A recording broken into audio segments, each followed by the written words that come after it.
আসসালামু আলাইকুম সবাইকে, কেমন আছেন? আশা করি ভালো আছেন। পালালো মার্কিন যুদ্ধজাহাজ।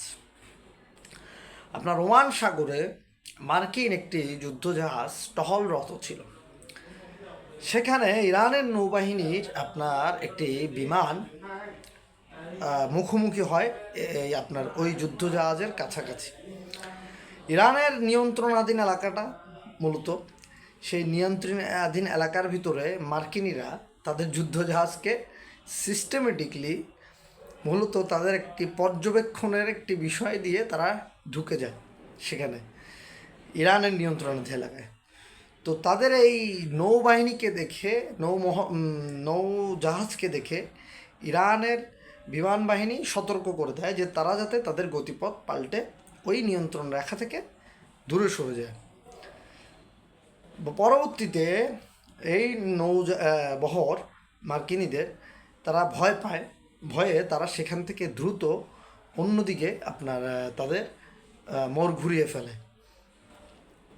এই বিষয়টি আপনার মার্কিন গণমাধ্যম থেকে শুরু করে ইরানের গণমাধ্যমে ফলাও করে প্রচার করা হয়েছে। এই প্রচারের ফলে যুক্তরাষ্ট্র কিছুটা আপনার কি বলে এটা, তাদের যেই নিজস্ব যেই সম্মানের জায়গা বা নিজস্ব যে ব্যক্তির সম্মানের বিষয়, তাদের রাষ্ট্রের যে সম্মানের বিষয়, এটি একটু কিছুটা ক্ষুণ্ণ হয়েছে।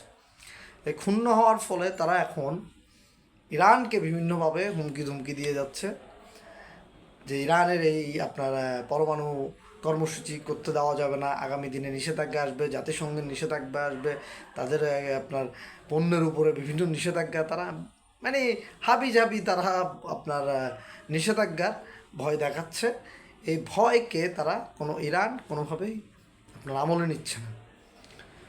পরবর্তীতে এই বিষয়টি আপনার যেটা জানা যায়, পরবর্তীতে ইরানের নিয়ন্ত্রণাধীন এলাকা থেকে যুক্তরাষ্ট্রের জাহাজটি চলে যায় এবং মার্কিন যেই জাহাজটি সেটি মূলত আপনার সেখানে টহল দিচ্ছিল, ইরানের উপরে পর্যবেক্ষণ করছিল। ইরানের কোনো যুদ্ধজাহাজ বা তাদের বিমান বাহিনীর যেই পর্যবেক্ষণ, এটা মূলত একটা চুরি করা বিষয়ের মতো।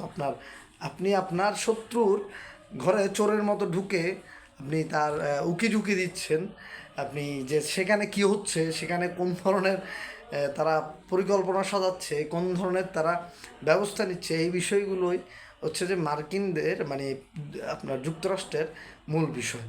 কিন্তু এইসব উকি ঝুঁকি দিয়ে মূলত ইরানকে দমানো যাবে না। আর ইরান তাদের যে আপনার সিস্টেম, তাদের যে আগামী দিনের পরিকল্পনা, তারা অনেক গোপনেই করছে এবং সেটা পরবর্তীতে আপনারা দেখতে পাবেন এবং এর আগেও দেখেছেন যে ইরান তাদের কত নতুন নতুন ক্ষেপণাস্ত্র মিসাইল তারা তৈরি করেছিল। এই মিসাইল ক্ষেপণাস্ত্রগুলো দিয়ে কিন্তু তারা ইসরায়েলকে 12 দিনের যুদ্ধে এক প্রকার হারিয়ে দিয়েছিল। যার ফলে ইরানের বিষয়গুলো আপনি যতই পর্যবেক্ষণ করতে চান না কেন, আপনি পারবেন না। তাদের কিছু বিষয় অনেক জটিল এবং কঠিনভাবে গোপনভাবে তারা করে থাকে। তো ধন্যবাদ, ভালো লাগলে চ্যানেলটি সাবস্ক্রাইব করবেন। আসসালামু আলাইকুম।